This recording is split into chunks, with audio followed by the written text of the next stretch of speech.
State Bank of India, यह नाम सुनते ही शायद हमारे मन में इसके खराब सर्विसेज और एम्प्लॉइज के बैड बिहेवियर्स आते होंगे, क्योंकि लंच टाइम का बहाना बनाकर घंटों गायब रहे। आधे घंटे बाद आइएगा, लंच टाइम चल रहा है। छोटे छोटे काम के लिए लोगों को अलग अलग विंडोज पर भेजना, यह सब एसबीआई के बहुत सारे ब्रांचेस का डेली का काम है। और मैं इसी बैंक की बात नहीं कर रहा, लगभग सभी बैंकों में इस तरह के प्रॉब्लम्स आपको देखने या सुनने को मिल जाएंगे। लेकिन इसके बावजूद स्टेट बैंक ऑफ इंडिया कैसे बना भारत का सबसे बड़ा बैंक? किस आज से 218 साल पहले अंग्रेजों ने हमारे ही खिलाफ इस बैंक को एक लड़ाई के लिए शुरू किया था। आज की इस वीडियो में सब कुछ डिटेल्स में डिस्कस करने वाला है। अगर आप स्टेट बैंक ऑफ इंडिया के कस्टमर हैं तो ये वीडियो आपके लिए बहुत ही इंपॉर्टेंट होने वाला है, क्योंकि इस वीडियो के अंदर आपको एसबीआई की बहुत सारी ऐसी बातें बताऊंगा जिसे आप सुनकर हैरान हो जाएंगे। एसबीआई ये वही बैंक है जिसके 9,990 करोड़ रुपए लेकर विजय माल्या फरार हो गया था, लेकिन इसके बावजूद यह इंडिया का लार्जेस्ट बैंक है। अब वैसे तो हम में से ज्यादातर लोगों का इस बैंक में अकाउंट तो होता ही है,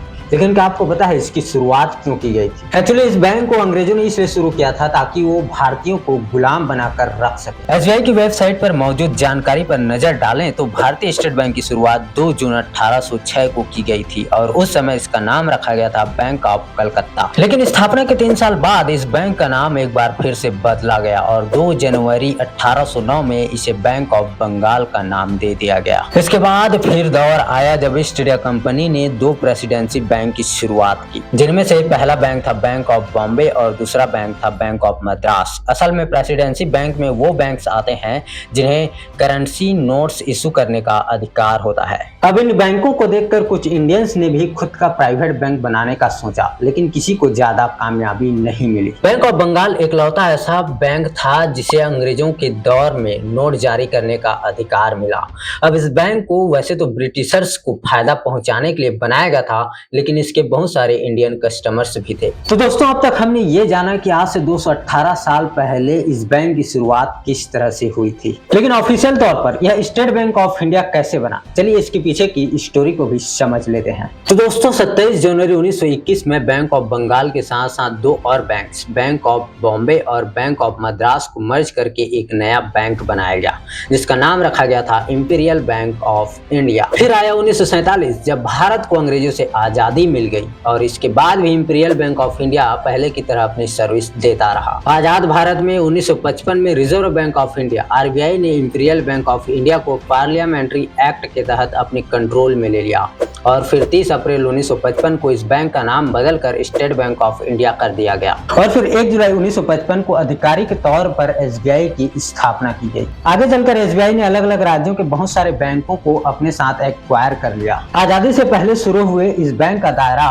अब बहुत बढ़ चुका है। एसबीआई दुनिया के बड़े बैंकों की लिस्ट में 43वें नंबर पर है और फॉर्च्यून ग्लोबल 500 लिस्ट में शामिल एकमात्र भारतीय बैंक है। इसके अलावा बॉम्बे स्टॉक एक्सचेंज बीएसई में लिस्टेड टॉप 10 सबसे वैल्यूएबल कंपनियों में से भी स्टेट बैंक ऑफ इंडिया शामिल है।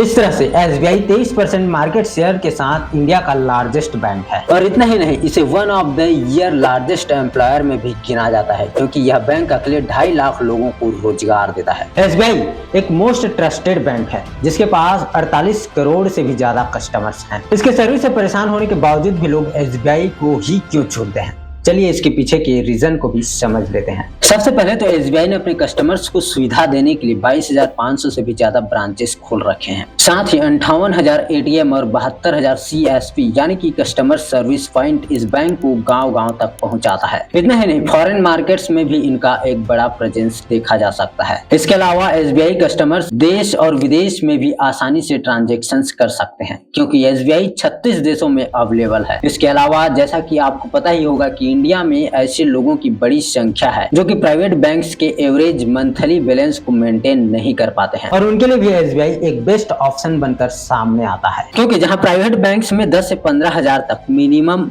एवरेज मंथली बैलेंस आपको अकाउंट एक्टिव रखने के लिए चाहिए होता है, वहीं एसबीआई में सिर्फ 1,000 ही लगते हैं। इसके अलावा जैसा कि आपने देखा हो कि एसबीआई की इतनी ज्यादा ब्रांचेस हैं कि देश के हर कोने में आपको इनकी सर्विसेज मिल जाती है, जबकि ज्यादातर प्राइवेट बैंक्स सिर्फ प्रीमियम कस्टमर्स को ही सर्विस देने में इंटरेस्टेड होते हैं। लेकिन दोस्तों, इस बैंक पर सिर्फ अकाउंट होल्डर्स का ही भरोसा नहीं है, बल्कि इन्वेस्टर्स भी इसे खूब पसंद करते हैं। एसबीआई के पास 2.5 लाख से भी ज्यादा एम्प्लॉइज हैं, लेकिन इसके बावजूद बावजूद इस बैंक का सिस्टम सबसे ज्यादा ओवरलोडेड माना जाता है। बहुत सारे कस्टमर्स की शिकायत होती है कि एसबीआई की सर्विस बहुत ज्यादा घटिया है। एक्चुअली इन सब प्रॉब्लम्स के पीछे की वजह यह है कि एसबीआई एम्प्लॉय हर रोज लगभग 1700-1800 लोगों को हैंडल करता है। एम्प्लॉइज के लिए यह सिर्फ 1 या 2 दिन की बात होती तो वह जैसे तैसे करके इसे हैंडल कर लेते, पर इसी सेम एक्सपीरियंस से उन्हें हर रोज गुजरना पड़ता है। और दोस्तों इस चीज का एहसास एसबीआई को भी है, इसलिए बैंक्स में आने वाले कस्टमर्स की संख्या को कम करने के लिए इसने अपने मोबाइल ऐप को लॉन्च किया था, जिसका नाम रखा गया था योनो ऐप। इस ऐप के जरिए अकाउंट होल्डर बिना ब्रांच विजिट किए क्रेडिट कार्ड,